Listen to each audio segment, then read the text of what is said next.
السلام عليكم ورحمة الله.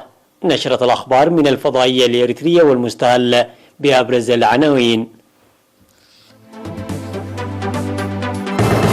الرئيس القيني يغادر البلاد بعد تفقد المشاريع التنموية. ارتفاع الخدمات الاجتماعية بنسبة 900% في إقليم القاشبركة. غرس 50 مليون شتلة أشجار بالتنمية الخضراء. بلينكين يؤكد أن الولايات المتحدة لن تترك أستراليا وحدها. أرمينيا تتهم أذربيجان بالتعدي على حدودها. آلاف البرازيليين يحتجون على العنصرية ووحشية الشرطة. أهلا بكم. تفقد الرئيس القيني ألفا كوندي صباح اليوم برفقة فخامة الرئيس سياس أفورقي المشاريع التنموية وخزانات المياه الجارية في مديرية دوباروا، وقدمت للرئيس كوندي توضيحات مسهبة من قبل الخبراء العاملين في مشاريع تربية الأبقار بمنطقة حلحلة ومؤسسة الألبان والبنى التحتية المشيدة لها وسد لوغو ومسلام والطاقة الشمسية المشيدة في محيطها، وكذلك تنمية الفواكه والبرامج المستقبلية الموضوعة لها. وبحث فخامة الرئيس سياس أفورقي والرئيس ألفا كوندي مساء يوم أمس في قاعة هاجر لاستقبال الضيوف تعزيز العلاقات الثنائية والقضايا الإقليمية والإفريقية. وفيما يتعلق بالعلاقات الثنائية، اتفقت إريتريا وقينيا للتعاون في المجالات السياسية والدبلوماسية والتنموية وخاصة في قطاعي التعليم والصحة، وكذلك العمل المشترك لتعاون الدول الإفريقية ونهضة القارة السمراء. وقدم الرئيس كوندي دعوة للرئيس سياس أفورقي لزيارة قينيا، وقد غادر الرئيس القيني ألفا كوندي عند 10:30 من صباح اليوم البلاد، مختتما زيارته التي استغرقت يومان تلبية للدعوة التي قدمها له فخامة الرئيس سياس أفورقي.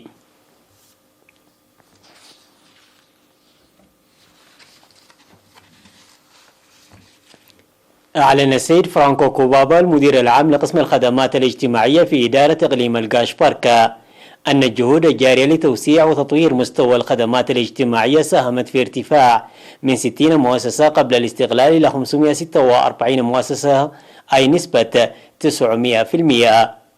وفي التوضيح الذي أدلى به السيد كوبابا لوكالة الأنباء الإريترية إيرانا بمناسبة الذكرى 30 للاستقلال، قال إن توسيع الخدمات الاجتماعية لعب دورا كبيرا في تجميع المواطنين وارتفاع الاستفادة، حيث ارتفع عدد الطلاب من 12,000 طالب إلى 150,000 طالب.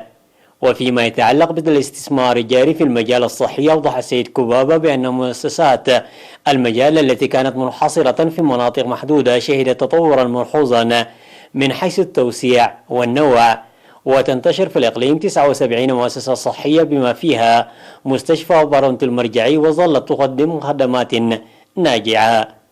وأوضح بأن الإقليم شهد إنجاز أعمال فاعلة تمثلت في نمو الإنتاجية من جهة، ومن جهة أخرى في تهيئة بيئة صلبة تساهم في مساعدة الجهات التي كانت تعاني من المشاكل الاجتماعية والاقتصادية كالمواطنين الذين تجمعوا في مكان مركزي والعائدين من السودان وإثيوبيا والمقاتلين المسرحين وجهات أخرى مرتبطة بذلك.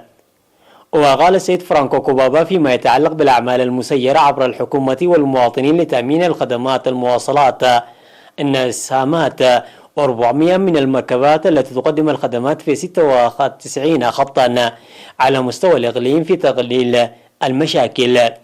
وفي ختام أشار إلى أن خدمات الاتصالات خاصة خدمات الجوال وصلت إلى 90%.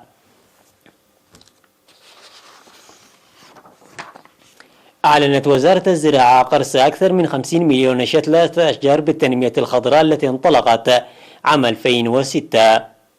وأوضحت الوزارة في الرسالة التي بعثتها لوكالة الأنباء الإريترية إيرانا بمناسبة 15 من مايو اليوم الوطني للتنمية الخضراء لعام 2021 القيام سنويا في هذا اليوم بتقييم الأنشطة المنفذة بالمعايير الزمني والمساحة مشيرة إلى بناء المدرجات في حوالي 140 ألف هكتار في مجاري المياه والأراضي الزراعية، إضافة إلى حواجز مائية بأكثر من 400 ألف متر مكعب. وذكرت إقامة 580 من الأندية الخضراء المرتكزة على الطلاب في كافة أرجاء البلاد. وتستمر الجهود لإقامة جميع المدارس والمؤسسات ودور العبادة للأندية الخضراء. وقالت وزارة الزراعة أن موقد الحملات قليل استهلاك الحطب من محور الحملة الخضراء، وقد أصبحت حوالي 50% من الأسر التي تستخدم الحطب للوقود تستخدم هذا الموقد. وأشار البيان إلى إقامة المحميات المجتمعية والوطنية جزء من الحملة الخضراء، والتي تساهم كثيرا للحفاظ على الحياة البرية. وتتواصل أنشطة إقامة المحميات على مستوى البلاد. وأوضحت وزارة الزراعة النجاحات والتحديات التي واجهت الحملة الخضراء خلال 15 عاما، مشيرة إلى أن اقتلاع الأشجار من التحديات الكبيرة للحملة الخضراء، داعية القرى والمؤسسات والأفراد أخذ شتول الأشجار المعدة من أقرب مشتل للدفع بعملية التشجير ورعايتها. يقوم مصنع إيريسوك بإسهامات مقدرة لتوفير أنابيب الغاز وأفران المخابز والمواقد الكهربائية للاستخدام الأسري والتجاري وخفض استهلاك الحطب. وقال مدير المصنع المهندس تخليه هانسا أن المصنع هدفه منذ تأسيسه العمل لتحسين الحياة المعيشية للمواطنين من خلال منتجاته. وأشار إلى إنتاج المصنع حتى الآن حوالي 200 ألف أنبوبة غاز و22 ألف موقد و350 فرن مخبز، وأن منتجاته تحافظ على معيار الجودة والمنافسة. وقد منحت منتجات إيريسوك على شهادات الجودة من شركات أجيب وشيل وتوتال المنتجة للنفط والغاز، وخاصة على شهادة مكتب معايير الجودة الإريتري. وأوضح أن مصنع إيريسوك انطلق بداية لسد حاجة السوق المحلي والدول الجوار، لكنه يركز حاليا على الطلب المحلي وينشط لتطوير عمله برفع قدرات أعضائه. وقال أن التحديات تعتبر قليلة وهي مرتبطة بسد الطلب، داعيا مستخدمي منتجات المصنع لتوخي الحيطة في الاستخدام وضمانة السلامة. هذا وتأسس مصنع إيريسوك عام 1994. قالت وزارة الصحة أن الجهود التي بذلت في سنوات الاستقلال مكنت من بلوغ رعاية الحوامل من 19% إلى 98% على مستوى البلاد. وأوضح ممثل مدير قسم الصحة والمجتمع السيد فريم زابوي أن مؤسسات خدمات رعاية الحوامل كانت 90 مؤسسة عام 1991، وزادت حاليا إلى 252 مؤسسة. وذكر أن متابعة الحوامل زادت خلال 30 سنة ب171%، مشيرا إلى قيام الحوامل بالمراجعة الصحية للمؤسسات الصحية من 4 إلى 8 مرات، وإجراء تحاليل الإيدز، حيث انخفضت الإصابة بالمرض في المرأة في عمر الولادة إلى 0.2%، والولادة في المؤسسات الصحية من 6% إلى أكثر من 71%. وحول مرض الناسور، أوضح السيد فريم فتح عيادة لعلاج الناسور في مستشفى منرفر المرجعي في إطار جهود مكافحة هذا الظاهرة الناتجة بسبب مصاعب الولادة. وقد تم علاج أكثر من 1700 مريضة حتى عام 2018. وأشار إلى أن الفحوصات المخبرية التي أجريت على 20,069 امرأة عام 1918 أثبتت ظهور عام 2018 أثبت ظهور سرطان الرقبة والرحم بدرجات متفاوتة. وقد أكملت وزارة الصحة الاستعدادات لتقديم تطعيم للقاح فيروس الورم الحليمي البشري المسبب لسرطان الرقبة والرحم عام 2022، وتوسيع فحوصات سرطان الرقبة والرحم المقتصر في مستشفى أورتا. أعلنت جمعية الأطباء أنها تعمل لتحقيق أهداف وزارة الصحة لضمان الصحة العامة. وأوضح عضو الهيئة التنفيذية للجمعية الدكتور سامي الكفلاي أن الجمعية تأسست في فترة الكفاح بالتعاون مع الإريتريين المقيمين في الخارج، ومن أهدافها الرئيسية عمل المهنيين الصحيين انطلاقا من المسؤولية الأخلاقية وإرساء روح التعاون والاهتمام. وتنظم الجمعية سنويا سيمينارا لتعريف وتنوير أعضائها بالأمراض التي تمنح الاهتمام وطرق علاجها، والعمل أيضا لتأهيل أعضائها الجدد خريجي الكليات. وأكد على الدور الكبير لجمعية الأطباء لتوعية المجتمع بوباء فيروس كورونا.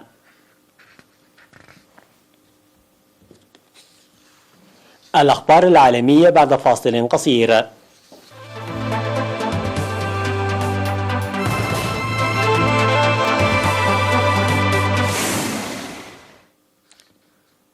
أكد وزير الخارجية الأمريكي أنطونيو بلينكين أن الولايات المتحدة لن تترك أستراليا بمفردها في مواجهة الإكراه الاقتصادي الصيني، وإن مثل هذا السلوك تجاه حلفاء الولايات المتحدة سيعرقل تحسين العلاقات بين الولايات المتحدة والصين.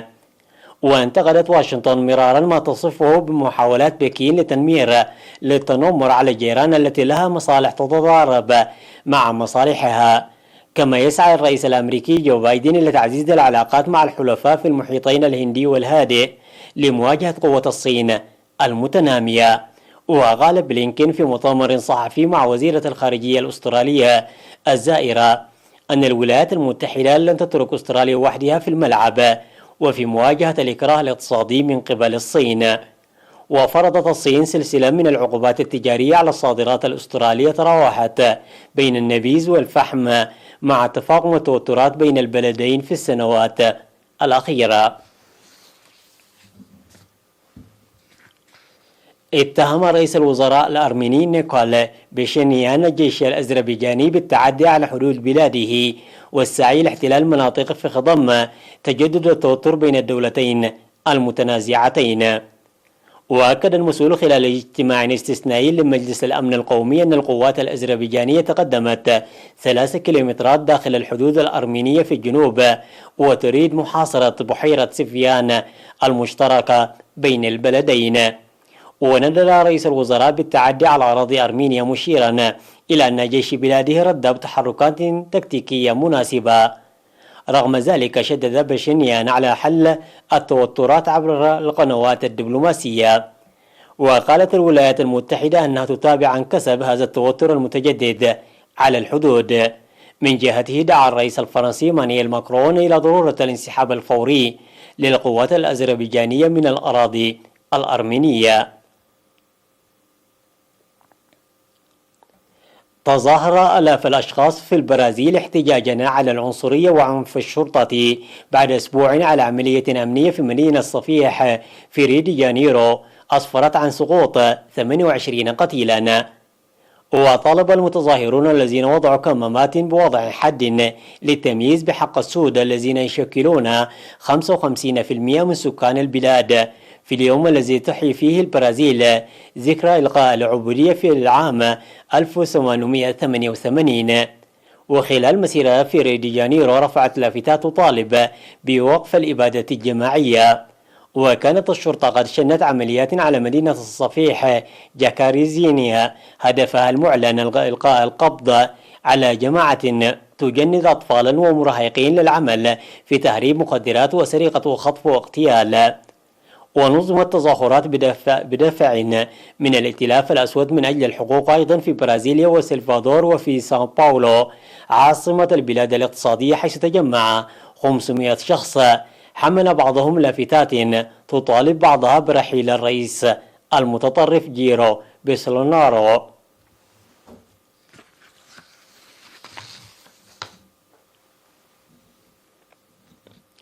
قال مسؤولون محليون أنه تم العثور على قطيع من 18 فيلا آسيويا بريا ميتا في ولاية أسام بشرق الهند، ربما بسبب البرق الهائل.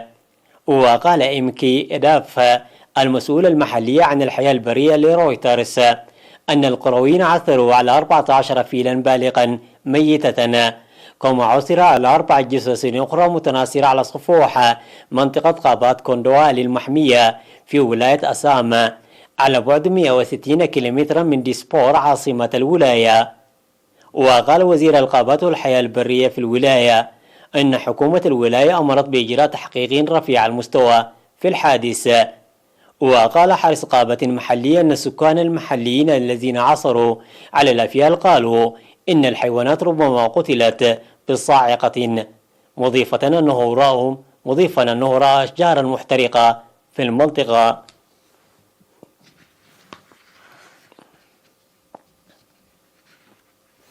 قدمنا لكم نشرة الأخبار من الفضائية الإريترية، وكل عام وأنتم بألف خير بمناسبة عيد الفطر المبارك.